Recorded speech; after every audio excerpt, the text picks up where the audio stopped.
Hello everyone, Kent.Bressler here. I want to welcome you to Kent's Kidney Stories.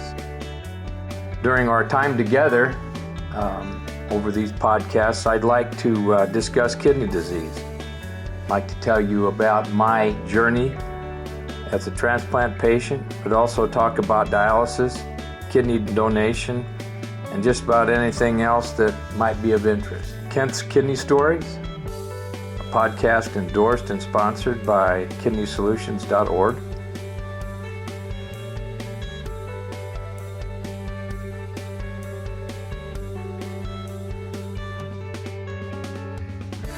Good morning, everybody. Morning where I am. I don't know where it is when you're listening to this, but that's okay.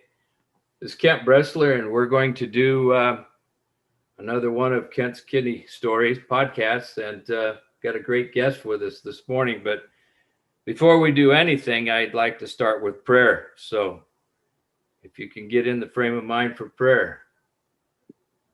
Oh Lord, direct us in all our doings with your most gracious favor, and further us with your continual help, that in all our works begun, continued, and ended in you, we may glorify your holy name, and finally, by your mercy, obtain everlasting life. Through Jesus Christ our Lord, amen.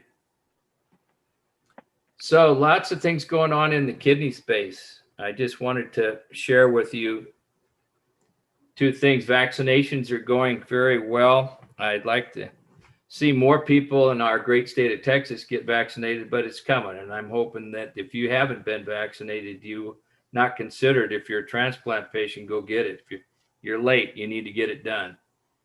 If you're not a transplant patient, just happen to be listening to this, or you're a dialysis patient, and you haven't gotten vaccinated, go get it done. It protects everybody, not only you, but it protects everybody that needs good protection, like transplant patients. And that's not just kidney transplant, that's heart, lung, liver, and everything else that we're blessed with in this community. I'd also like to get you to, if you have FSGS, start looking at the NephCure website. It's NephCure. That website is fraught and has several articles and clinical trials that are now ongoing. And these clinical trials, I think, are the most important thing in FSGS. We've never had this before. It's unprecedented, and there are multiple drugs on the market, all looking at that are coming down the pike and being researched. I just want you to make yourself aware, even if you don't have FSGS, just look at what science is doing for us. In the last 5 years, it has exploded, and we continue to see progress. And that's good for us. It's good for those that are coming behind us.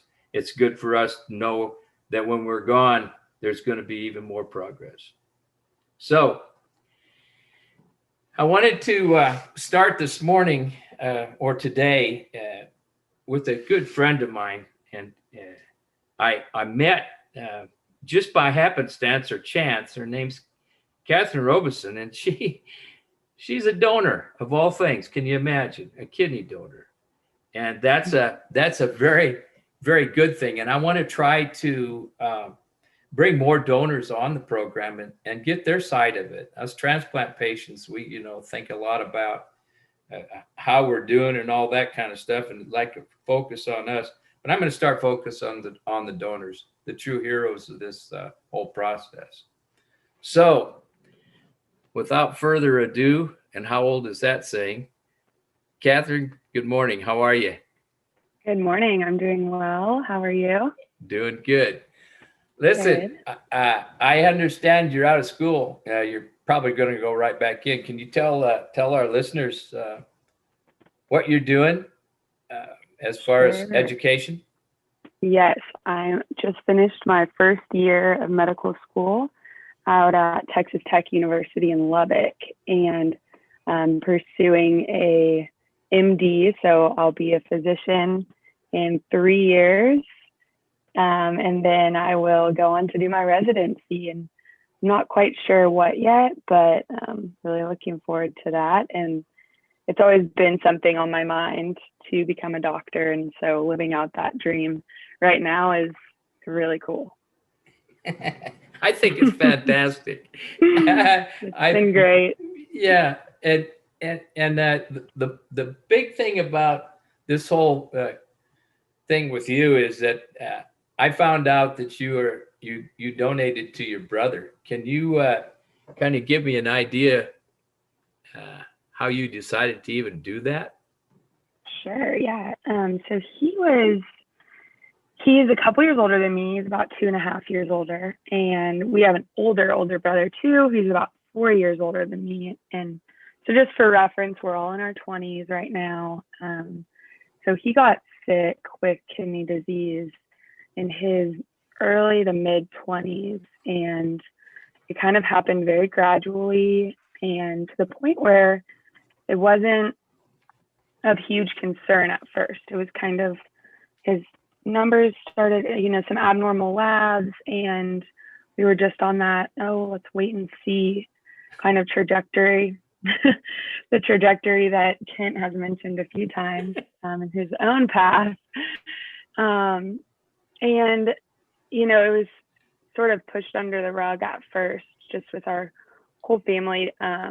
I had heard some chatter about it amongst my parents and my brother, but it wasn't readily apparent to me that he was sick and that kidney disease was something that it's pretty much, it's going to be chronic, and it's going to be, for the most part, irreversible at that stage. And so I was upset about it, just because I was kind of ill-informed, but at the same time felt like I wanted to do something. And, it just kind of weighed on me. And so whenever it did get, progressive, and he started getting into the point where we were bringing up the possibility of him having to go on dialysis, or the possibility of maybe a transplant in the future, I just thought, you know what, if he could get a donor, this could be really good. And we were cautiously optimistic about that, but I just from the get-go really wanted to get screened and see if I could donate. Oh, absolutely. When was your realization that he had kidney disease and there's a possibility you might have it? Did you ever think of that? Yeah, I'd say it was about a year before his transplant. And it was so my dad, for reference, is a physician. And so we're a very medical family. So to hear this medical jargon in our household and talking about labs or surgery, it's not anything too alarming. So, hearing it for the couple years prior, it didn't really alarm me to the point where this would actually happen. I just thought maybe my dad was kind of talking about it, and eventually it could be on the table, but I was thinking years and years down the road. And I think there was a point where my parents kind of spoke with my brother, and they agreed that they need to be really upfront with everyone in the family about it, in our immediate family. So that was when it became apparent to me. And my brother is married now too, and that was kind of when his fiance at the time, became really in the loop about everything, and she started going to his doctor's appointments and becoming really involved in his care. And I think that just coming together as a family with support around him helped us understand what was happening and what could happen in the future. What's interesting, I've done several interviews with wives or husbands who've donated to their spouse. So you beat her to the punch. She was eager, let me tell you. She was a different blood type, and so and I know that now with the new technology, I've learned that that's a possibility now for donation. However, when we all went and got our blood type tested, I mean, we had no idea our blood type because why would we? Yeah, there's no my need. my parents were both type A actually, and so they just figured all three kids were going to be type A, and we're actually all type O. So we were all a different blood type than my parents. So that was our initial shock. Yeah, yeah. So you've done a blog for us too, for Kidney Solutions, and it's not quite ready it's ready, but we haven't published yet. We're slow at Kidney Solutions, but we'll get it done. Anyway, in that, this is the first one that's been done for us. And in there, you mentioned your match. Okay, so you blood types were opposite, right? O and A. But tell me more about the matching process, how that went. Sure. So yeah, we had to read up on it a bunch because it's not something that you learn in school or just in your day-to-day life. And so my brother was an O. We found out that first. And so if you're an O, it's actually the hardest to find a donor because you have to receive an organ from another O blood type. And so I am an O, and our oldest brother is also an O, but both my parents were A, so they knew right off the bat they likely weren't going to be able to donate. And then one step further, there is what's called an HLA marker, and this is a tissue-specific biological marker that is in your DNA, and there's 6 markers, and you can either match 0 of those, 3 of those, or 6 of those. And from what I understand, it's really, really hard to be a 6 out of 6 match. Yeah. But your best chance is going to be a sibling. And so I ended up being a 3 out of 6 match, and my oldest brother was a 0 out of 6 match. So we were both eligible to donate because of our blood type. However, this tissue marker really has the best indication of my transplanted brother's future. Yep, and it's it's kind of like the gold standard. But in this day and age, like you were, I think you were going to mention, that just because you're not matched up blood type,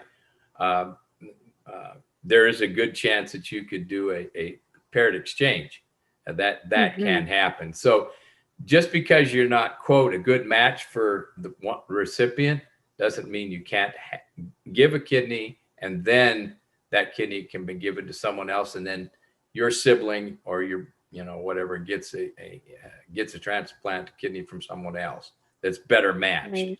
So yeah, that was a good thing. Okay, so tell us, as you progress, you go through all the testing. How long did that take, pretty much? We were quick. We broke down those doors of the hospital and of the system in Dallas. And I think they knew our family by the end of it all, because we wanted to push it, speed up the process and just be efficient with it, not miss any details, but be efficient. And so from start to the finish, it was about 4 to 5 months. And that is very quick in their minds, just because there are so many steps along the way that need approval with insurance or with the hospital or with something on the donor's end versus the recipient's end. And those are completely separate entities. So there's no communication between the donor and the recipient's caretakers, because they don't want any sort of, for lack of a better word, foul play or coercion or anything like that. Or prejudice, right. And so, but we were pretty efficient with it, and I think that it helped being such a close-knit family going through that. We were able to communicate on our own terms about everything that, the next step we needed to take. But I think that the average screening process, I want to say, is at least a year for a donor, just with all the steps that need to be taken, and getting it all scheduled too. Yeah, that's one thing I want to make very evident. It does not have to be that long. And by what you do, you can't allow this, okay, well, you got to schedule this. You need to take responsibility of getting as a donor. Once you're in the process, you need to get all of those tests done as quickly as possible. Right. And my brother was not yet on dialysis. And so we had kind of read up about it and realized that avoiding dialysis could be a huge benefit for him. Absolutely. Yeah, absolutely. Yeah. So that was our main motivation, because he was at the point where his GFR was below 20, I believe, which I think is kind of one of the general qualifications for a transplant. Yep. Most of it. And at 20% or under and declining. And most of the time, as you know, in your education, on that bell curve, as it starts, it usually goes pretty quickly, especially whatever disease process you progress pretty quickly. When I say that, it can be a couple of years, or it could be months. It could be, that's what it is. It's not always a slow process. It's slow to where you get to a point where you get over the curve, and then bang, it's downhill from there. So it is imperative. Yeah, you need to get all of this in place. So that's good. So during that time, all this time that you're getting tested, what was your feeling? This is sure a lot of testing. Well, why do we have to go through all of this? I'm a match. I mean, what's the big deal? Right. Well, initially I was really nervous about the long-term consequences of being a donor. So in one of my very first phone calls with my donor coordinator, who was great, they will answer all of your questions and help schedule your appointments.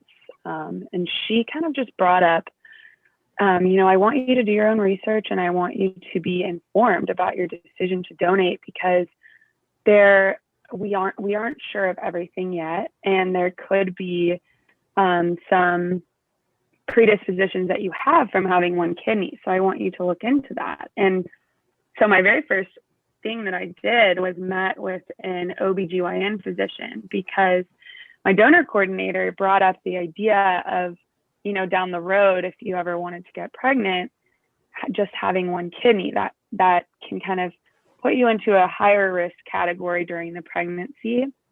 And when you hear high risk, it's a little bit nerve wracking. But I was able to meet with actually two physicians who gave me some really helpful information, and they just kind of reiterated that you will be seen a lot more often as a pregnant woman with one kidney, but it is very normal. Some people are only born with one kidney and they would never even know. And really the biggest things are just, if you do have high blood pressure during pregnancy or high blood sugar, they want to catch it and keep it controlled. So treat it. Yeah, absolutely. All preventative care. So just kind of being on top of that, which goes along with being a kidney donor in general. With a lot of your health, you just kind of it has to be at the forefront of your mind.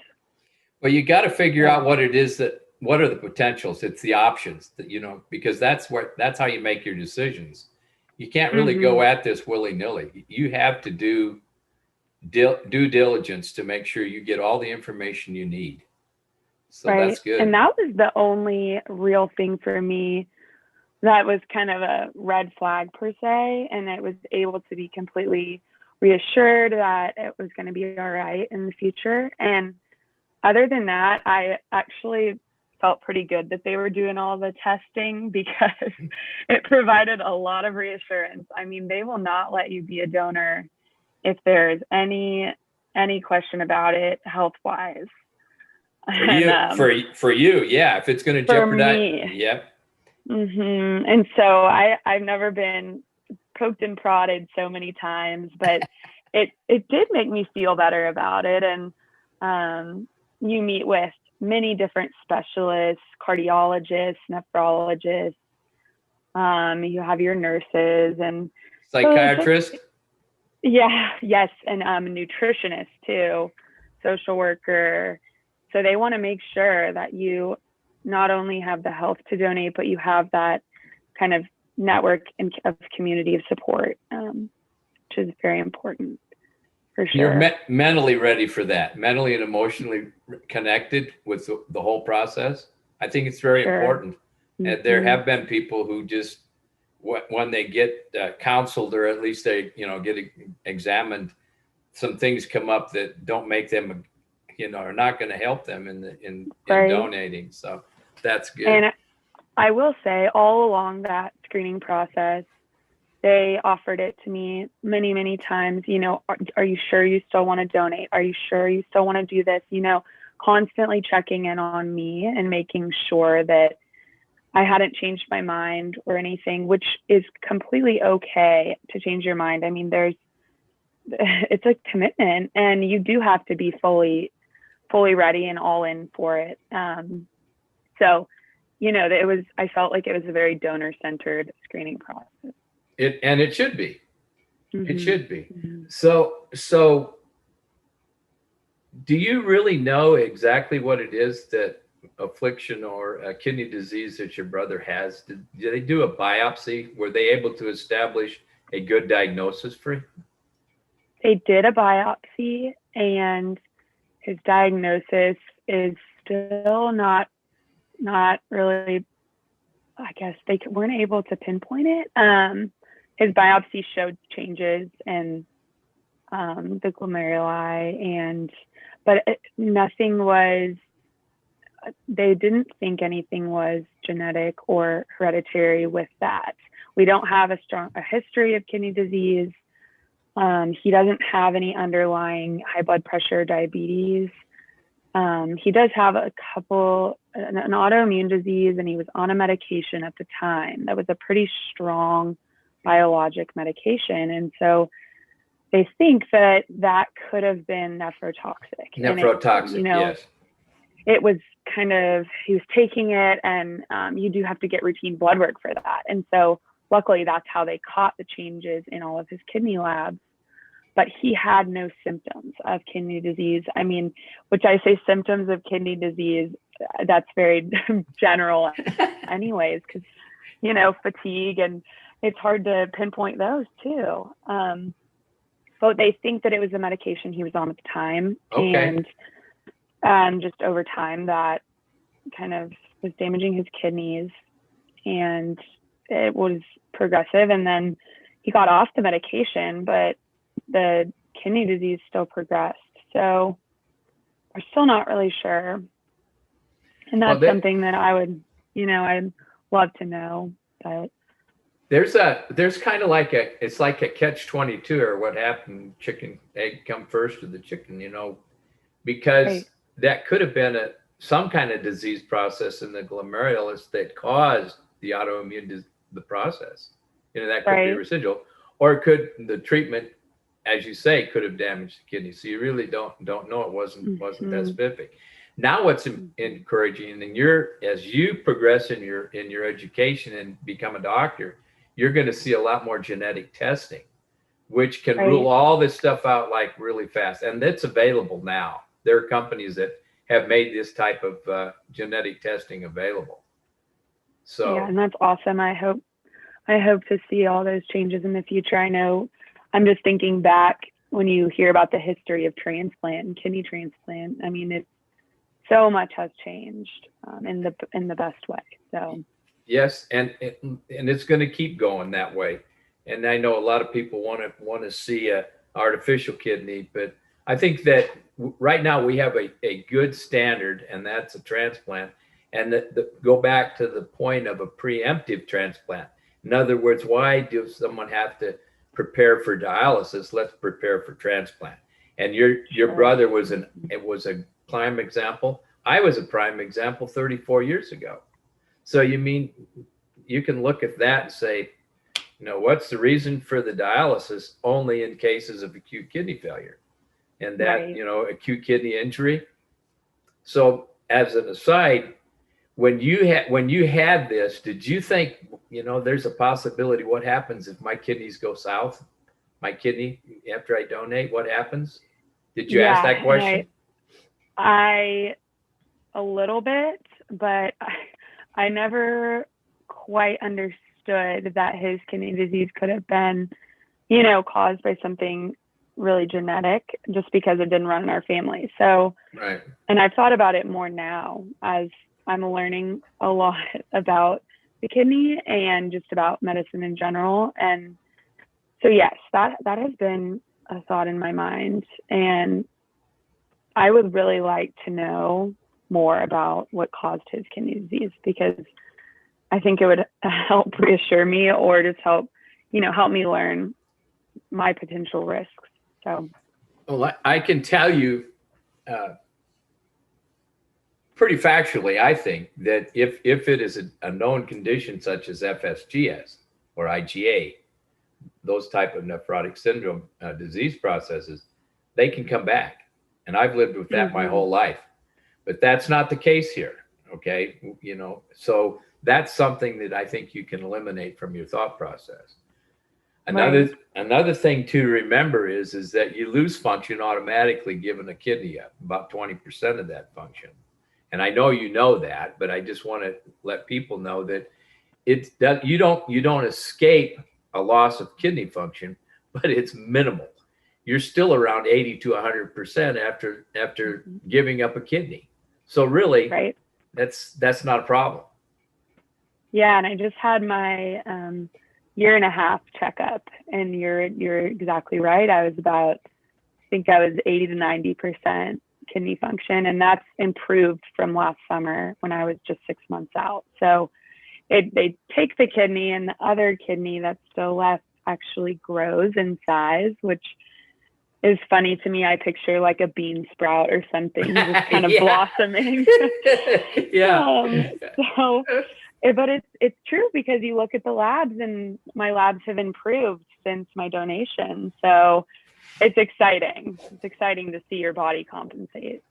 After as long as I've had my kidney and been in nursing for as long as I have, and in the medical field for as long, I noticed that in my mind, I think that the body just adjusts. It's a master adjuster. It just has to adjust to things. And regardless of how quickly it adjusts, it will adjust either good or bad. In the case of kidney transplant, it's mostly good, almost always good. Your function does improve. But then as you age, as you get older, now you're not anywhere close to that. I'm talking about, entering into your fifth and sixth decades, your kidney function deteriorates. Now, not for any other reason that the tissue's old. And so you will see a decrease in the function of the kidney over time, no matter what, whether you've had a transplant or if you got two good kidneys, they're gonna deteriorate, and that's just the way it is. So one of the things I wanted to mention here: what happens if you do happen to have a problem with your kidney and it becomes untreatable? Did they talk to you about that? Yes, and I do have established care with a nephrologist, so hopefully I'd be able to, catch that right away. But I'm pretty sure, from what I understand, if you've donated your kidney, you're going to be first in line for a transplant. Yeah. And I don't want to cut the line or anything like that, but that's what they always said. And it does provide a little bit of reassurance.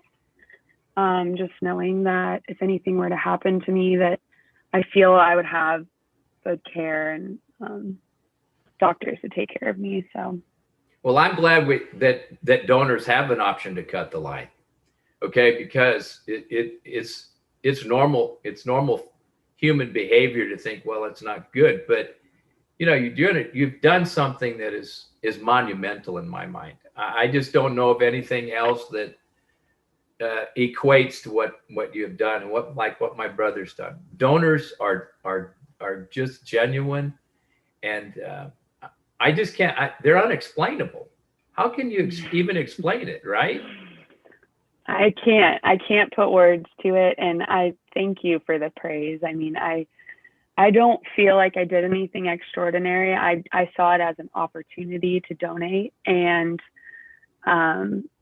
it was just my way of solving a problem. really. And Yep. it is a very fulfilling way because we had a good outcome with our surgeries. And I know that that's not always the case, but, 9 times out of 10, you can walk away from the experience knowing that you did good. So Was your recovery, that kind of picks a point. I've kind of just thought of this. Was your recovery pretty uneventful, or did you have some issues?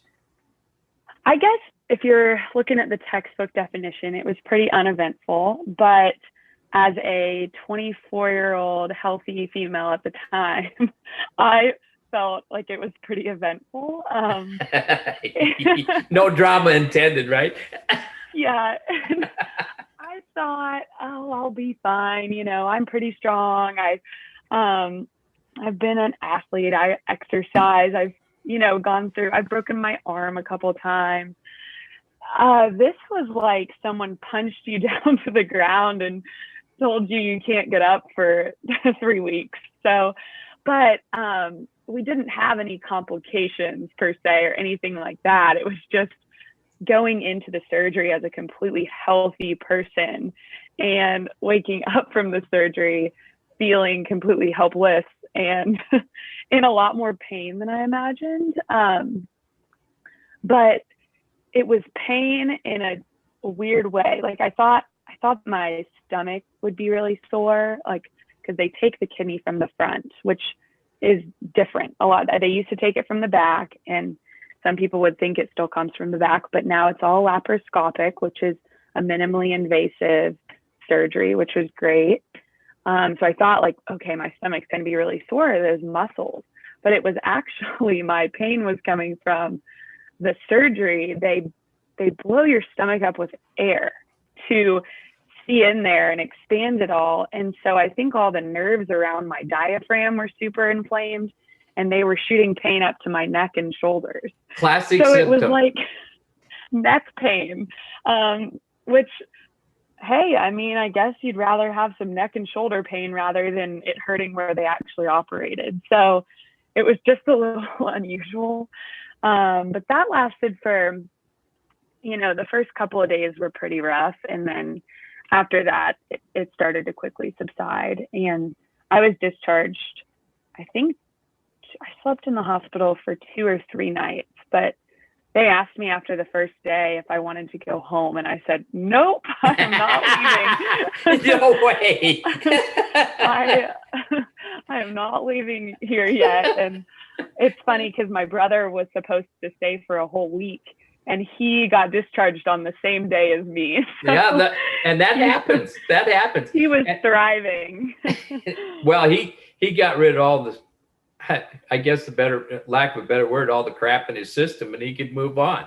He was healthy, right. His creatinine probably dropped precipitously back to normal. And he goes, wow, again, here's that adjustment. My body says, wow, I feel good. Let's go, so. He felt great. Yeah. And that was the thing that kept me going whenever I was, I thought I was in pain or it was rough for me, seeing him and seeing his lab values really just being back to normal within like 6 hours or less was all worth it. So I wanted to mention the fact that I had a creatinine at surgery of 17. Wow. Now that was back in the days when we didn't have GFR. I mean, there was no calculation. It was mostly 24-hour urine, how much protein spilled, and then we didn't have the calculation for GFR. Anyway, That being said, 17 returned to 1.1 within 2 days. Wow. Yeah, I think my brother's was around a 7 or an 8. 7 or 8, yeah. Or like an 8, and it was progressing up. Yeah. And mine was like a 0.6. I had no idea what that even meant at the time. Yeah. And within 6 hours of the surgery, his creatinine was down to like a 1.2, and I think mine was at a 1.2 as well. And mine's gotten back down a little bit under 1 now, but he's stayed around between a 1 and 1.2. So I think that's pretty standard. Yeah. My last one was after 34 years was 1.08. but I have been as high as 1.4 and 1.5 when I've had insult, like aortic aneurysm and heart problems. But it always returns to normal, and that's what a healthy kidney does. Thank God he's got. I always say to my brother, I got his best kidney. Did you give your best kidney to your brother? I think so. Yeah, they take the left kidney because it's easier to access. The other one, yeah, I think the liver's in the way. Yeah, a lot of stuff over there. So they try to take the left kidney, but they had to do a CT angiogram on me to make sure at first that I had two kidneys, because that was the first thing they check was, yeah, do you have two kidneys? Yeah. And that was my first nephrology appointment. They said, okay, we got your angiogram back and you have two kidneys. So not three and not one. You have two. That's what we want. Yes. Excuse me. Yep. Well, as you progress now, you're looking back about a year and a half, right? Is that about it? Yeah, and so we got it done right before coronavirus hit, which I think is also such a blessing, because like I said, we kind of tried to rush the process and just to get it done and before he had to go on dialysis. And looking back, if we hadn't done that and then the pandemic hit, our surgery was considered an elective surgery, and so he likely would not have been able to get a transplant during the beginning months of the pandemic. So right. We were so lucky with that timing. There's when that first came out, people said, this is not elective. This is life-saving. This is not an elective surgery. This is saving your brother's life. And that they pretty much clonked that. They were doing them during, not as many. I agree, not as many. And the living donation side of it really slid. Okay. That was unfortunate, but it's better. It's much better now. So we're looking down the road. We're not looking back. We're going to look down the road.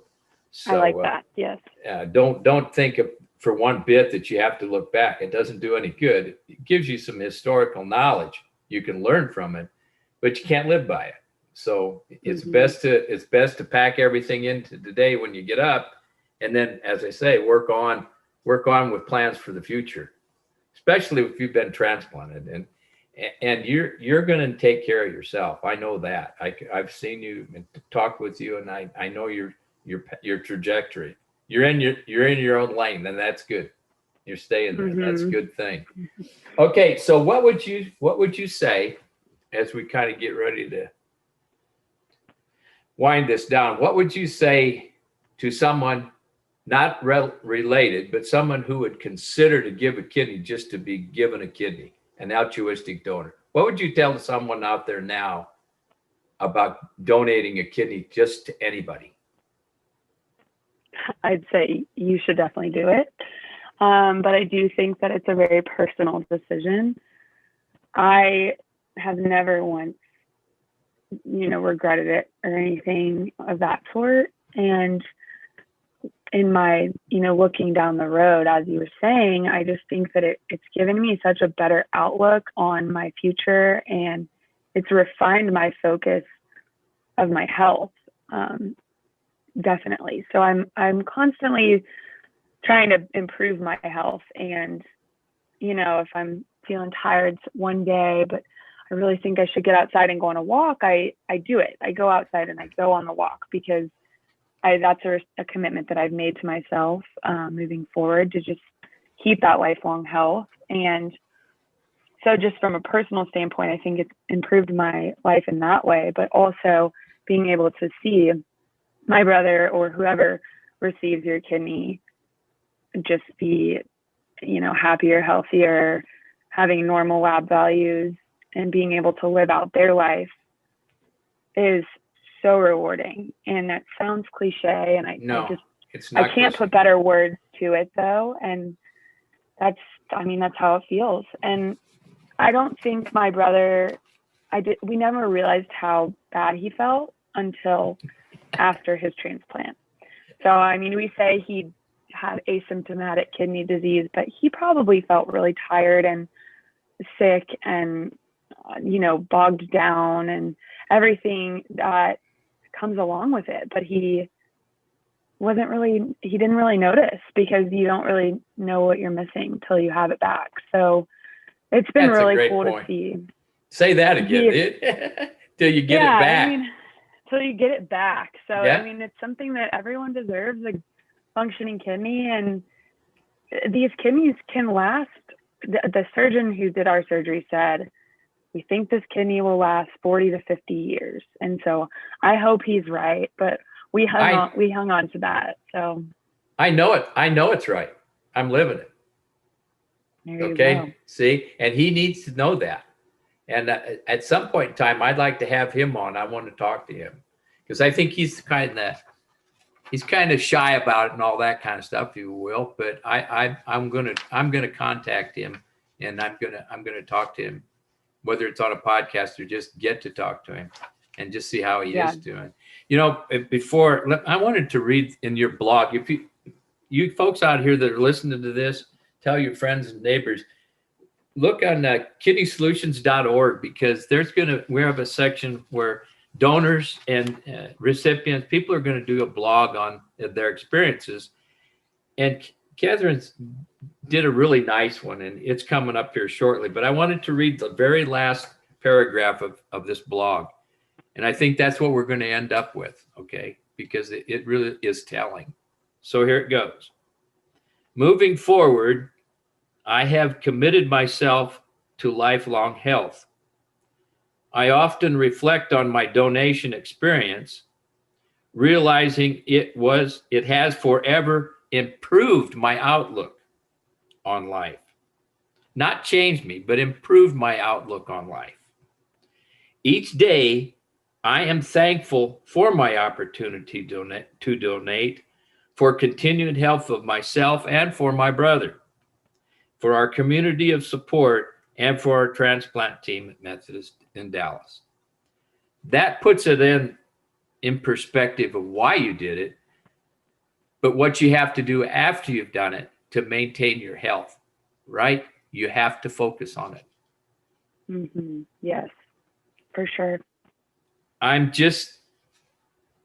can't think of anything we've missed. I'm sure we have, and the listeners can figure that out, and they can write a comment on it.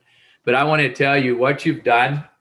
What you've done goes, like I said, no applause covers it, no words cover it, but prayers and thanks are what really covers the whole process.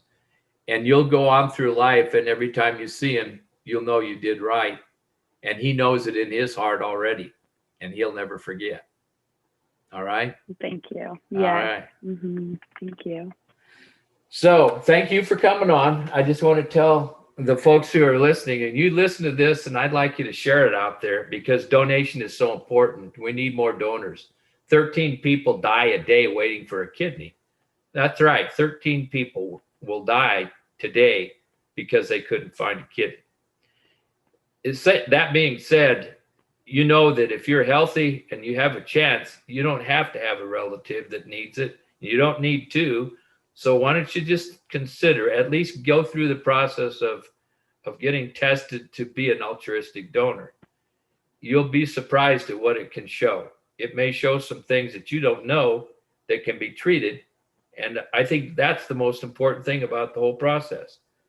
You may think you're healthy, you may be not, but being a donor will bring that out. And if you want to donate to a relative, and you're in that process, do like Kathryn and her brother did. Speed the process. Don't use the term, well, gee whiz, we're waiting on this or that. Get proactive and do your own scheduling. If you've got somebody that can do these things, if you have access to them, get them done. Let's try to speed the process up, because your biological clock ticks. And when you have kidney disease, it ticks a lot faster. And it's just, you want to stay away from dialysis unless you just absolutely have to for your own health. But trust me, a transplant saves lives. And until we talk again, keep breathing.